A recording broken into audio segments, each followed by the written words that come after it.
Dear students, आज हम गणित विषय के द्विघात समीकरण के एक दूसरे टॉपिक पर आ रहे हैं। उस दिन हमने बताया था कि द्विघात समीकरण का हल गुणनखंड विधि द्वारा कैसे करते हैं। फिर इसके बाद कुछ क्वेश्चंस बताए थे। अब उसी क्रम में ये क्वेश्चन है, परंतु ये वर्ड प्रॉब्लम है। हमें यहाँ पर एक वर्ड प्रॉब्लम दी हुई है और उसको द्विघात समीकरण की मदद से हमें हल करना है। तो हमें ये ध्यान रखना चाहिए, जब भी हम शाब्दिक क्वेश्चन यानी वर्ड प्रॉब्लम को सॉल्व कर रहे हैं, तो सबसे पहले वर्ड प्रॉब्लम को अच्छे तरीके से पढ़ना चाहिए। कम से कम 2 बार वर्ड प्रॉब्लम को पढ़ना चाहिए कि जिससे उसका अच्छी तरीके से अर्थ हमारे समझ में आ जाए।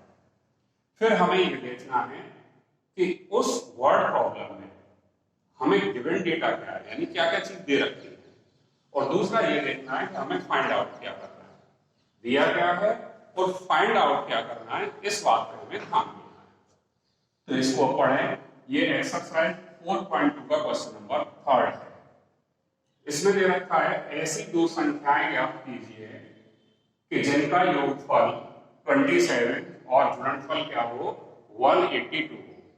यानी हमें 2 संख्याएं ज्ञात करनी है जिनका गुणनफल तो कितना हो जाए 27 हो जाए, और जिनका योगफल तो 27 हो और गुणनफल कितना हो जाए 182 हो जाए।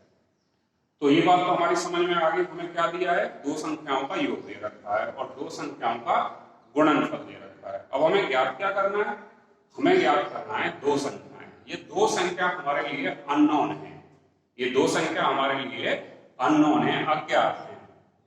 तो जब भी मैथमेटिक्स में कोई अज्ञात राशि होती है तो हम उसको सपोज करते हैं, मानते हैं, किसी चर राशि से मानते हैं। तो ऐसा ही हमने यहाँ किया है कि माना एक संख्या क्या है x है, एक संख्या क्या है x है, तो दूसरी संख्या क्या होगी 27 माइनस x होगी। अब थोड़ा इसको एक्सप्लेन कर देता हूं कि ये कैसे होगी। अब मान लीजिए कि हम 2 संख्याओं का योग 10 मानते हैं और उसमें अगर हम एक संख्या क्या लेते हैं 2 लेते हैं, तो दूसरी संख्या कितना पता हो गया 10 माइनस 2 यानी 8।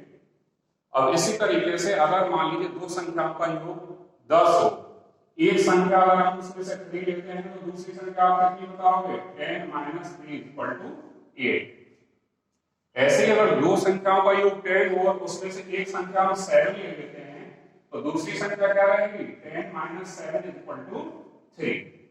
तो एक पैटर्न आ गया कि अगर हम एक संख्या मानते हैं तो दूसरी संख्या क्या है 10 में से माइनस कर रहे हैं। यानी अगर हम एक संख्या x मानते हैं तो दूसरी संख्या क्या रहेगी 10 माइनस x रहेगी।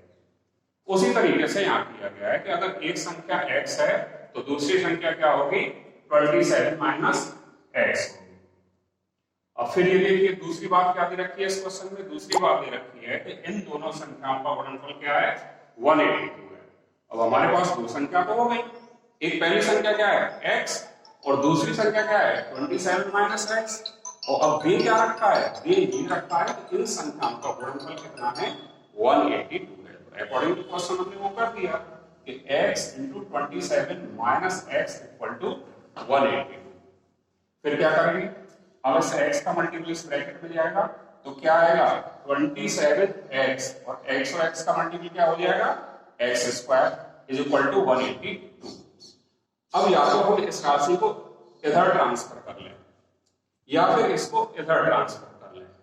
जब हम एक राशि को दूसरी तरफ ट्रांसफर करते हैं तो हमें इन बातों का ध्यान रखना चाहिए कि जो प्लस की राशि है वो माइनस में हो जाएगी, जो माइनस है वो प्लस हो जाएगा, और जो मल्टीपल में है वो डिवीजन में चला जाता है और डिवीजन का मल्टीप्लाई हो जाता है। तो अब माइनस एक्स स्क्वायर इधर जाके क्या हो जाएगा प्लस का एक्स स्क्वायर, प्लस का 27x क्या हो जाएगा माइनस का 27x, और ये प्लस का 5। तो इस तरीके से हमने जब इसका पक्षांतर कर दिया यानी ट्रांसफर कर दिया तो हमें ये द्विघात समीकरण प्राप्त हुआ x square minus 27x plus 182 equal to 0। तो यानी जो प्रॉब्लम हमें दे रखी थी, अब उस प्रॉब्लम का ये गणितीय रूप है, मैथमेटिकल फॉर्मेशन हो गया उसका। अब बात रही कि इस द्विघात समीकरण को हम हल कैसे करते हैं। तो ये आपको पहले ही बताया था, हम क्या करते हैं एक्स स्क्वायर का गुणांक लेते हैं। एक्स स्क्वायर का गुणांक कितना है 1 वो भी प्लस का 1 है, और कांस्टेंट राशि बगैर एक्स वाली राशि वो कितना है 182, ये भी क्या है प्लस का है, तो दोनों का मल्टीपल कितना आना चाहिए 182।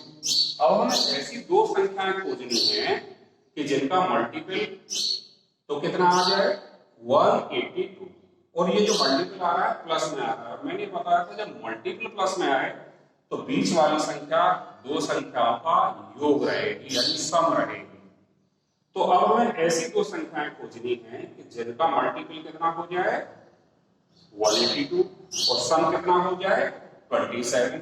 तो क्या करेंगे 182 के फैक्टर कर लीजिए। जब हम 182 के फैक्टर करते हैं सबसे पहले इसको 2 से डिवाइड करो 91 टाइम, फिर ये किससे होगा 7 से, 3 से नहीं होगा, ना 4 से होगा, ना 5 से होगा, ना 6 से होगा, उसके बाद किससे डिवाइड होगा ये 7 से, और ये 7 से कितनी बार होगा 30 बार। तो हम देखते हैं कि 182 के फैक्टर्स क्या आ गए 2 × 7 × 30। अब अगर हम इसमें पेयरिंग करें तो 2 और 7 की पेयरिंग करते कितना आ गया 14, 14 मल्टीप्लाई 13 कितना आएगा 182। और अगर हम ये देखें 14 और 13 का सम कितना हो जाएगा 27। ठीक है करेंगे। अब ये बात आई कि इन दोनों संख्याओं के सामने हमें प्लस का साइन लेना है या माइनस का साइन लेना है, ये भी आपको पता रखा है कि अगर यहाँ माइनस लगा हुआ है तो इन दोनों संख्याओं के सामने क्या आएगा माइनस का, और अगर यहाँ प्लस लगा होता तो इन दोनों संख्याओं के सामने क्या आता प्लस का साइन आता। तो इस तरीके से हमने 27 को ब्रेक कर दिया। फिर ये बोला था कि इसमें 3 टर्म्स होते हैं, और ये 3 टर्म्स एक्सटेंड हो गए कितने हो गए 4 टर्म्स हो गए। 4 टर्म्स होने के बाद हमने क्या बताया था कि पहले 2 टर्मों की पेयरिंग कीजिए और बाद वाले 2 टर्मों की पेयरिंग कीजिए। अब इनमें देखिए क्या कॉमन आ रहा है, इनमें कॉमन क्या आ रहा है, यहाँ x² का गुणांक क्या है 1, यहाँ x का गुणांक क्या है 14, तो 1 और 14 में से कोई कॉमन नहीं है 1 के अलावा, ये x है और ये x² है, दोनों में क्या कॉमन आ रहा है x कॉमन आ रहा है। तो x कॉमन लेने पर यहाँ से कितना होगा x, यहाँ से कितना होगा -14। अच्छा अब यहाँ क्या है नेगेटिव